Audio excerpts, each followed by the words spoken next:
시간 성경 공독하도록 하겠습니다. 오늘 보시는 말씀은 로마서 5장 1절에서 9절 말씀입니다. 로마서 5장 1절에서 9절 말씀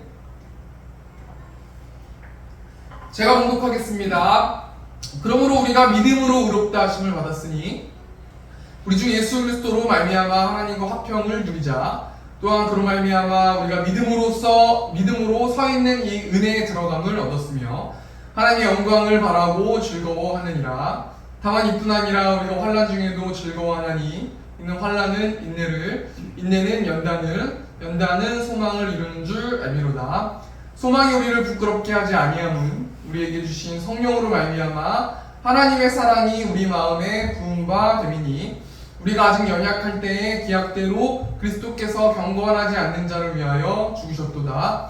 의인을 위하여 죽는 자가 쉽지 않고 선인을 위하여 용감히 죽는 자가 혹 있거니와 우리가 아직 죄인 되었을 때에 그리스도께서 우리를 위하여 죽으심으로 하나님께서 우리에 대한 자기의 사랑을 확증하셨느니라. 그러면 이제 우리가 그의 피로 말미암아 의롭다 하심을 받았으니 더욱 그로 말미암아 진노하심에서 구원을 받을 것이니. 아멘. 이 시간 로마서 5장 1절에서 9절 말씀 가지고 의롭다 하심을 받은 자라는 제목을 가지고 하나님 말씀 나누도록 하겠습니다. 여러분, 허경영이라는 사람 들어보셨을 거예요. 이분이 1990년대부터 대선에 여러 번 나왔고 또 이 사람이 국가혁명당이라는 어떤 명예당대표인가요? 당대표인가? 아무튼 이 국가혁명당을 만든 사람이 이 허경영이라는 사람인데요. 국가혁명당 하면은 뭐가 떠오르냐면 그때 우리 코로나 위기 때 생계 지원금인가요? 그걸 1억씩 준다고 그랬어요. 인당. 그래서 저는 이분이 어떤 사람이길래 도대체 어떤 생각을 가지고 이렇게 막말을 하는가 이런 생각을 이분을 통해서 한번 좀 해보았는데 이분이 굉장히 또 유명하게 된 것은 뭐냐면요. 이 사람 노래를 만들어서 불렀어요. 그 노래 여러분 아실지 모르겠는데 내 눈을 바라봐 넌 할 수 있고 내 눈을 바라봐 넌 건강해지고 막 이러면서 내 눈을 보면은 이 허경영이라는 사람의 눈을 보면은 막 그냥 너무 좋은 거예요. 그냥 그렇게 노래를 만들어서 불렀는데 저는 그 매스컴에서 보면서 뭐 코로나 그 배상금 그 생계지원금도 그렇고 또 여러 가지 노래까지 만들어 보면서 하면서 참 웃긴 사람이네 이런 생각을 했는데 이분이 PD수첩이라는 프로그램에 나왔어요. 이분에 대해서 이제 나왔는데 이 허경영이라는 사람과 하늘궁에 대해서 이제 PD수첩이 고발하는 내용인데요. 이 하늘궁이라는 곳은 어떤 곳이냐면 이 허경영이라는 사람이 만든 곳인데 이 넓이가요 축구장 22개와 비슷한 면적인 엄청나게 큰 그 하늘궁이라는 거를 이 사람이 만들었어요. 그래서 이 허경영 씨가 주로 이 하늘궁이라는 곳에서 주로 이제 강연을 하고 하는데 제가 뭘 봤냐면요. 어떤 사람이 이 허경영이라는 사람을 소개를 해주는데 이 사람이 이제 완전히 사이비가 됐더라고요. 뭐라고 말하냐면요. 허경영 신인님께서는 모든 종교의 완성이시며 기독교에서 2000년 만에 오시는 예수 재림이시며 불교에서 3000년 만에 오시는 미륵이십니다 라고 소개하는 것을 봤는데요. 허경영이라는 사람이 쉽게 말하면 예수님이나 부처님이나 어떤 이 사람보다 더 뛰어나다는 거 아니겠습니까? 그러면서 이 허경영이라는 사람이 자신을 신으로 이야기하면서 수많은 헌금을 요구하고 또 특별히 문제됐던 게 뭐냐면 이 허경영이라는 사람이 터치를 하는 거예요. 남자든 여자든 막 다 만져요. 그러면 이 사람의 눈을 쳐다보거나 터치를 하면 병이 낫는다고 말하더라고요.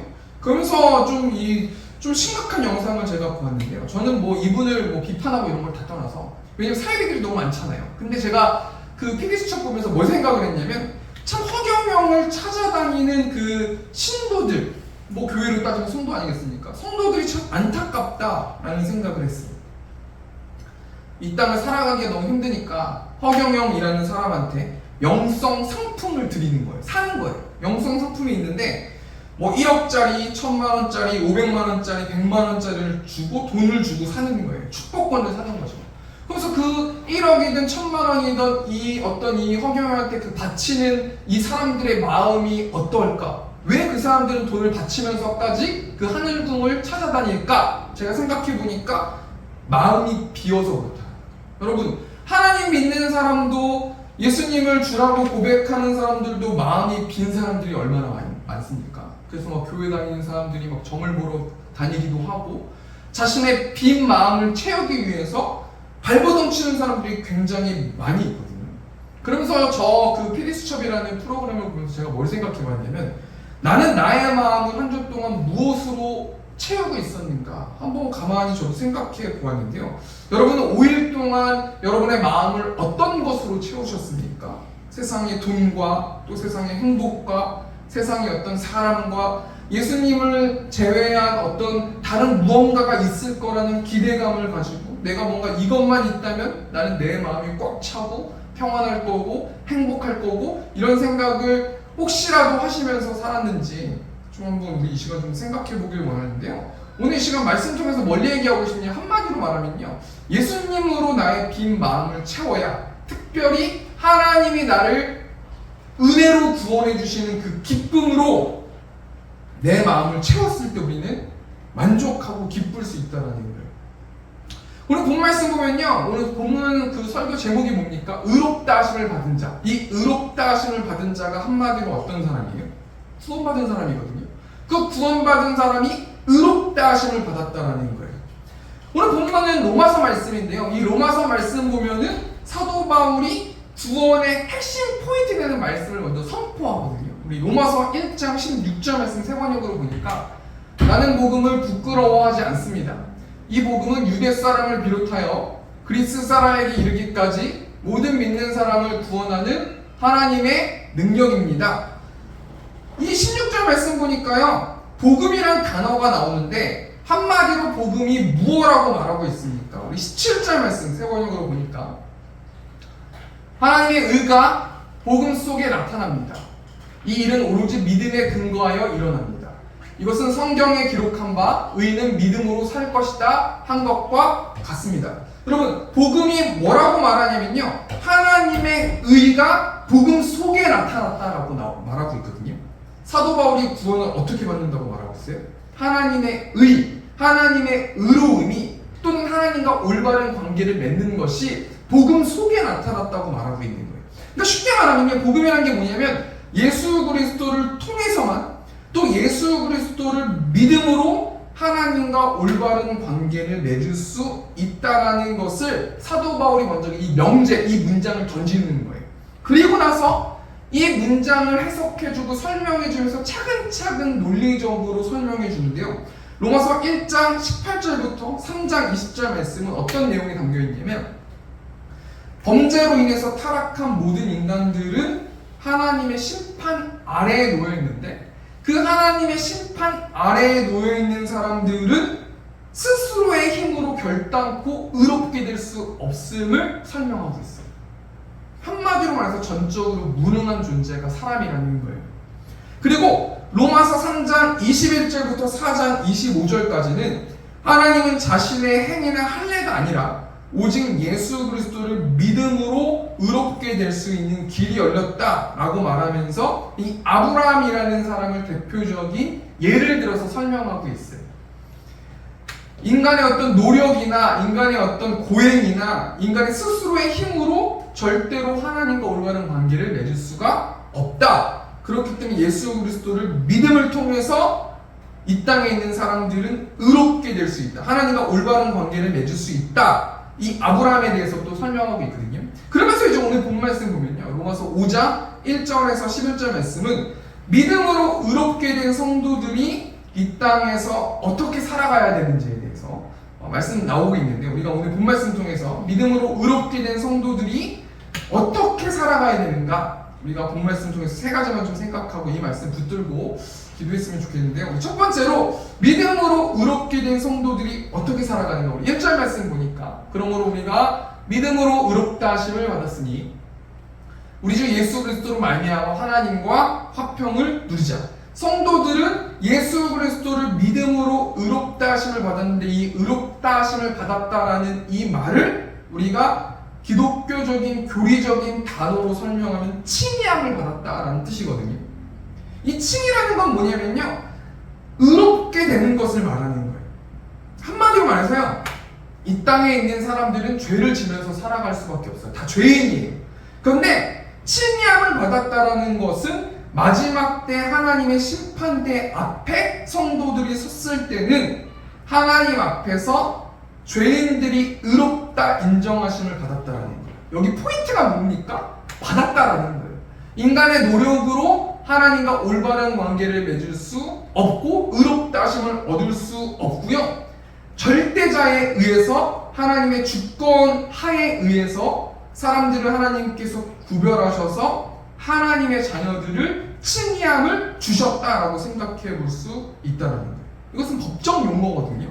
로마서 3장 25절 말씀 보니까 이 예수를 하나님이 그의 피로써 믿음으로 말미암은 화목 제물로 세우셨으니 이는 하나님께서 길이 참으시는 중에 전에 지은 죄를 강가하심으로 자기의 의로우심을 나타내려 하심이니.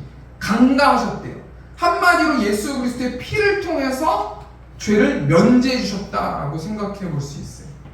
그래서 우리가 이 말씀 통해서 뭘 생각해 봐야 되는 거냐면요, 우리는 우리의 죄를 예수 그리스도의 피를 통해서 대속함을 받아서 칭의함을 받은 존재이기 때문에 우리 성도들은 이 시간 무엇을 잊어버리면 안 되냐면요, 이 구원의 기쁨을 잊어버리면 안 된다는 거예요.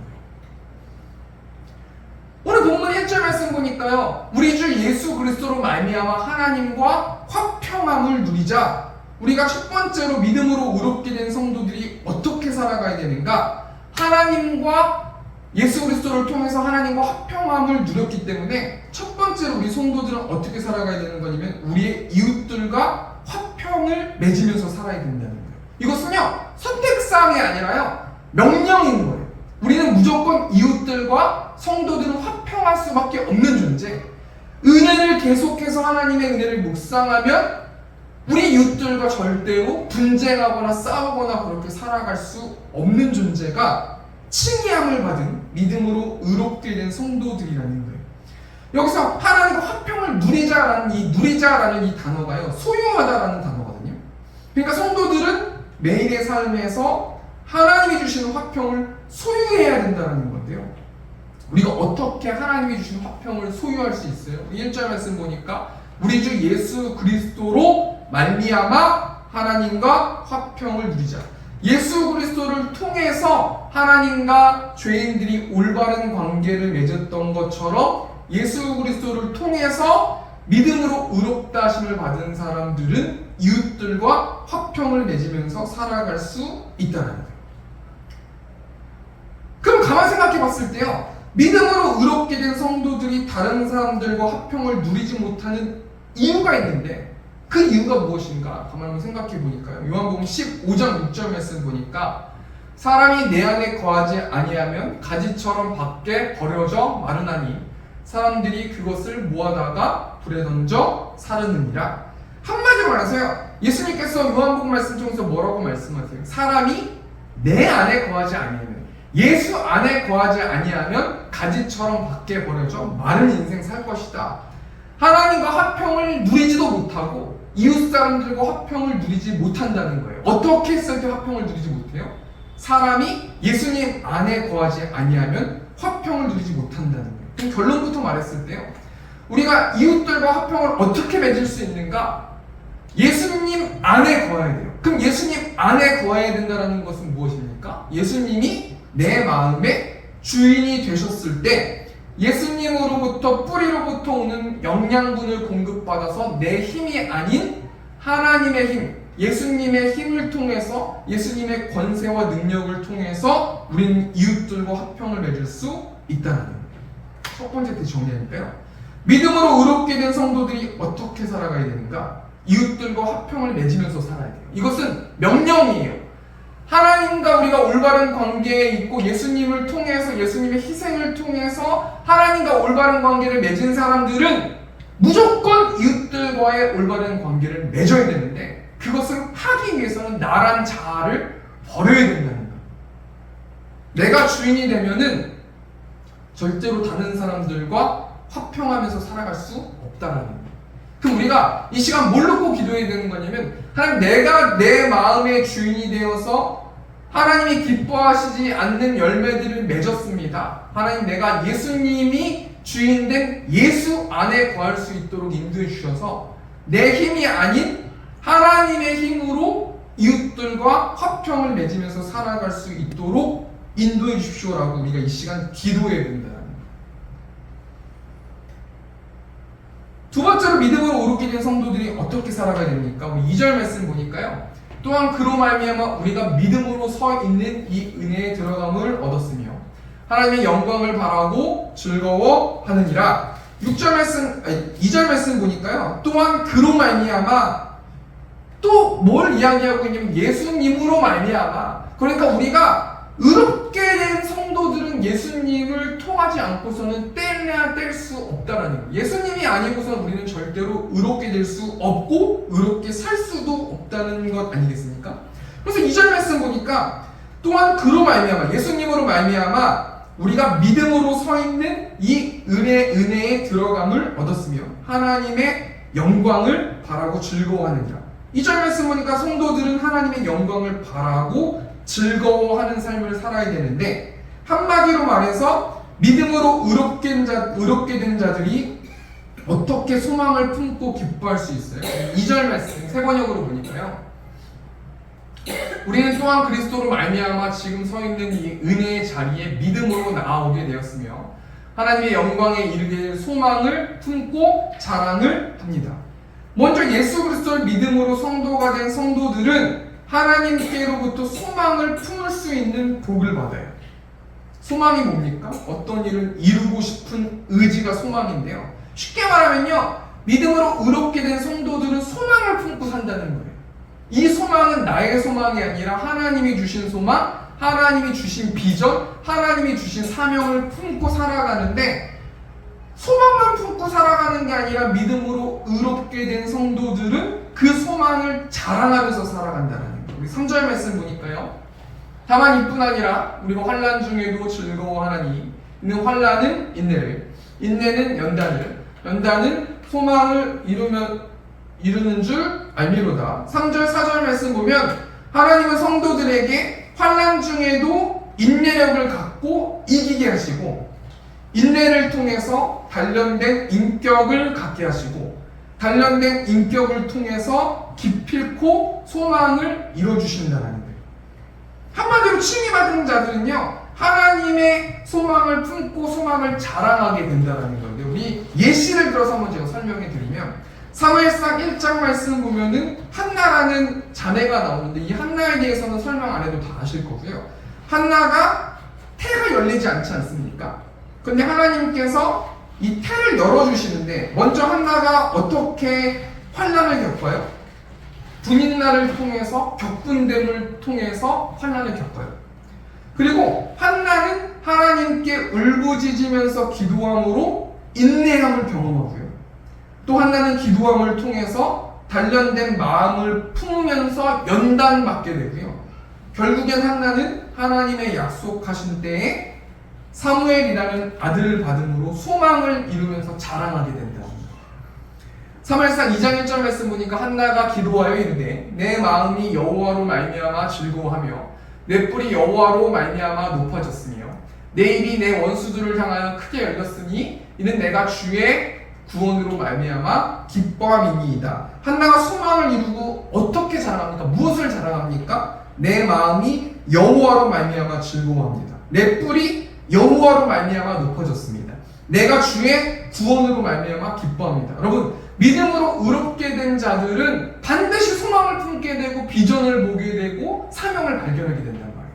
그런데 하나님께서 소망만 품게 하지 않으시고 비전만 품게 하지 않으시고 사명만 품게 하지 않으시고 하나님의 때에 하나님께서 소망을 품는 자들에게 하나님을 자랑하게 할 때가 온다라는 거예요.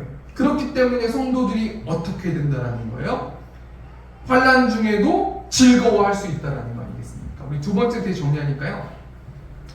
믿음으로 의롭게 된 성도들이 어떻게 살아야 되는가? 소망을 품고 자랑하면서 살아야 되는데 우리가 이 땅을 살아가는 상황 가운데서 낙심된 상황, 소망이 보이지 않는 상황에서 어떻게 하나님을 자랑할 수 있습니까? 라고 반문할지는 모르겠지만요.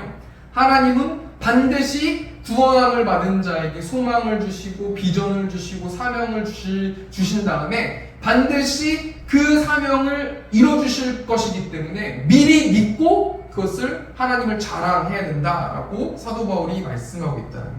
우리 세 번째로 믿음으로 오르게 된 성도들이 어떻게 살아가야 되는가? 우리 5절 말씀 보니까요. 소망이 우리를 부끄럽게 하지 아니함은 우리에게 주신 성령으로 말미암아 하나님의 사랑이 우리 마음에 부은 바 됨이니. 하나님이 성령을 통해서 하나님의 사랑을 부어주실 것이기 때문에 성도들은 살아가면서 살아가는 거 아니겠습니까? 그렇다면 여러분, 하나님의 사랑이 무엇입니까? 제가 한 주 동안 로마서 5장 8절 말씀 묵상하면서 살았는데요. 우리가 아직 죄인 되었을 때 그리스도께서 우리를 위하여 죽으심으로 하나님께서 우리에 대한 자기의 사랑을 확증하셨느니라. 우리가 아직 죄인 되었을 때에 하나님께서 우리를 사랑하셨대요. 우리가 아직 죄인 되었고 계속해서 범죄하고 하나님을 떠나 있고 하나님의 마음을 아프게 해드리고 하나님을 미워하고 한탄하고 낙담하고 두려워하고 슬퍼하고 외로워할 그때에 하나님께서는 자신의 아들을 이 땅에 보내주셔서 자기에 대한 사랑을 확증하셨대요. 내가 너희를 얼마나 사랑하는 줄 아니? 내 아들을 버릴 만큼 나는 너희를 사랑한다 라고 확증해 주셨다는 거 아니겠습니까? 그럼 하나님은 하나님의 사랑을 어떻게 표현했습니까? 우리 로마서 5장 9절 보니까 그러면 이제 우리가 그의 피로 말미암아 의롭다 하심을 받았으니 더욱 그로 말미암아 진노하심에서 구원을 받을 것이니 자신의 하나밖에 없는 아들을 이 땅에 내어주셨어요. 참 이 말씀을 계속 묵상하면서 한 주 동안 살아갔는데 하나님은 우리를 사랑하신 이 사랑을 확증해서 보여주셨는데 참 나는 그 하나님의 사랑에 눈곱이 아니라 정말 뭐 단 하나도 한 주 동안 하나님의 사랑을 표현해내지 못하고 있구나. 나는 하나님의 사랑을 누리지 못하고 있구나. 하나님의 사랑을 인식하지조차도 못하고 있구나 라는 생각을 하면서 좀 하나님께 죄송했는데요. 하나님은 자신의 독생자를 왜 죽이셨습니까? 우리 히브리서 9장 22절 말씀 보니까 율법을 따라 거의 모든 물건이 피로써 정결하게 되나니 피 흘림이 없은즉 사함이 없느니라. 예수님의 피, 예수님의 그 피로써 모든 어떤 것들이 모든 어떤 이 율법에 따라 모든 것들이 정결하게 되기 때문에 예수님은 자신의 아들을 이 땅에 보내주셨다는 거예요. 사도 바울은 믿음으로 의롭다 하심을 받은 성도들이 누릴 축복이 뭐라고 말하냐면 5절 말씀 보니까 소망이 우리를 부끄럽게 하지 아니하면 우리에게 주신 성령으로 말미암아 하나님의 사랑이 우리 마음에 부은 바 됨이니. 우리들은 칭이 받은 우리들은 성령을 통해서 매일의 삶 가운데서 하나님의 사랑을 충만히 받으면서 살아야 된다는 거예요. 성령을 통해서 어떻게 우리가 하나님의 사랑을 충만히 받습니까? 성령 하나님과 대화함을 통해서, 기도함을 통해서, 교제함을 통해서 하나님의 사랑을 충만히 받아라. 이 말은 어떤 말이냐면 하나님의 사랑을 충만히 인식하고 누려라 라는 말이거든요. 세 번째 정리하니까 믿음으로 의롭게 된 성도들이 어떻게 살아야 되는가? 하나님의 사랑을 매일매일 충만히 공급받으면서 살아야 된다는 거예요. 우리 말씀을 정리하겠습니다. 이 세상에 있는 수많은 사람들은 자신의 빈 마음을 채우기 위해서 노력하면서 살아가요. 참 원고를 제가 이 설교 원고를 쓰면서 세상 사람들만 빈 마음이 있나? 라는 생각을 해봤거든요. 하나님 믿는 사람도요, 예수님을 통하지 않고서는요, 마음에 빈 마음이 있거나요, 아니면 빈 마음이 아니라 다른 무엇으로, 세상의 무엇으로 채우면서 살아가거든요. 그런 사람들의 특징이 뭐냐면 기쁨이 없어요. 평안이 없고요, 오래 참음이 없고 절제가 없어요. 그런데 반대로 하나님이 주인된 삶을 살아가면서 예수님이 내 마음의 주인이 되시면요, 성령의 열매를 맺게 돼요. 사랑이 나오고 화평이 나오고 절제가 나오고 오래 참음이 나와요. 예수 그리스도를 믿음으로 의롭다 하심을 받은 성도들은 우리가 어떻게 살아가야 되는 거, 오늘 로마서 말씀 가지고 세 가지로 생각해 봤는데, 이웃들과 화평을 맺어야 되고요, 하나님이 주신 소망을 품으면서 미리 하나님의 힘과 능력을 자랑하면서 살아야 되고, 하나님의 사랑을 매일매일 충만히 받으면서 살아야 된다는 거. 이 시간 하나님 우리에게 주신 이 말씀 붙들고 우리가 무엇을 놓고 기도해야 되는가? 예수 가장 그 이름, 제가 찬양 묵상했는데 예수 가장 그 이름, 예수 언제나 기도 들으사, 예수 나의 손 잡아주시는 가장 귀한 그 이름 예수. 참 이 찬양 묵상하면서 예수님이 아닌 다른 손을 잡기 위해서 굉장히 많이 노력했던 제 모습을 발견하거든요. 하나님, 예수님 말고 다른 것을 주십시오. 재물을 주십시오. 돈을 주십시오. 평안을 주십시오. 여러 가지 행복을 주십시오. 예수님이 아니고 계속해서 기도하는데 기도 시간은 많은데 마음이 평안이 없는 거예요. 기도 시간은 많고 하나님과 교제하는 시간은 많은데요, 마음에 기쁨이 없는 거예요. 그 이유를 제가 가만히 생각해보고 찾아보니까요, 예수님을 통해서 기도하지 않았고, 예수님을 통해서 하나님께 나아가지 않았고요, 예수님을 통해서 우리가 회개하지 않았기 때문이에요. 우리가 이 시간 뭘 놓고 기도했으면 좋겠냐면요, 예수님을 통해서 하나님과 올바른 관계를 맺을 수 있는 존재가 하나님의 자녀들인 것처럼 우리도 예수님을 통해서 이웃들과 올바른 관계를 맺게 해달라고, 또 우리 평안을 빼앗기지 않는 내가 될 수 있도록 인도해 달라고, 우리 이 시간 예수 가장 귀한 그 이름 찬송하시고 그다음 우리 이 시간 말씀 붙들고 기도했으면 좋겠습니다. 예수 가장 귀한 그 이름, 예수 언제나 기도 들으사, 오 예수 나의 손 잡아주시는 가장 귀한 그 이름. 2절입니다. 예수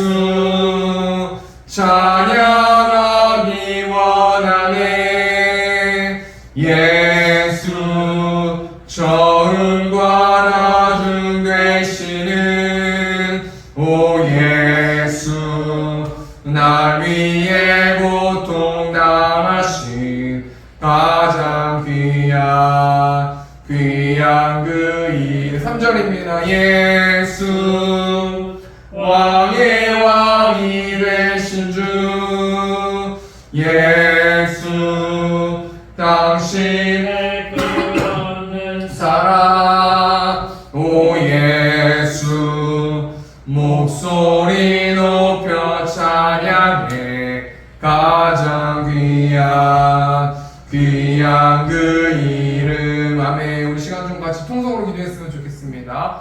하나님, 내가 예수님이 아니고서는 내가 하나님의 자녀답게 살아갈 수 없음을 고백합니다. 내가 예수님을 통하지 않고서는 내가 하나님의 자녀답게 세상에서 본이 되면서 살아갈 수 없습니다. 사랑하면서 살아갈 수 없습니다. 평안하면서 살아갈 수 없습니다. 절제하면서 오래 참으면서 살아갈 수 없습니다. 하나님, 이 시간 예수 그리스도가 나의 마음의 주인 될 수 있도록 인도해 주셔서 그럼을 통해서 하나님, 내가 한 주 동안 평안을 빼앗기지 않고 기쁨을 빼앗기지 않는 저와 성도들 될 수 있도록 인도해 달라고. 우리 시간 주면 통성으로 기도하시다가 음악 들어드리면 돌아가는 시간 갖도록 하겠습니다. 우리 시간 기도하겠습니다. 주여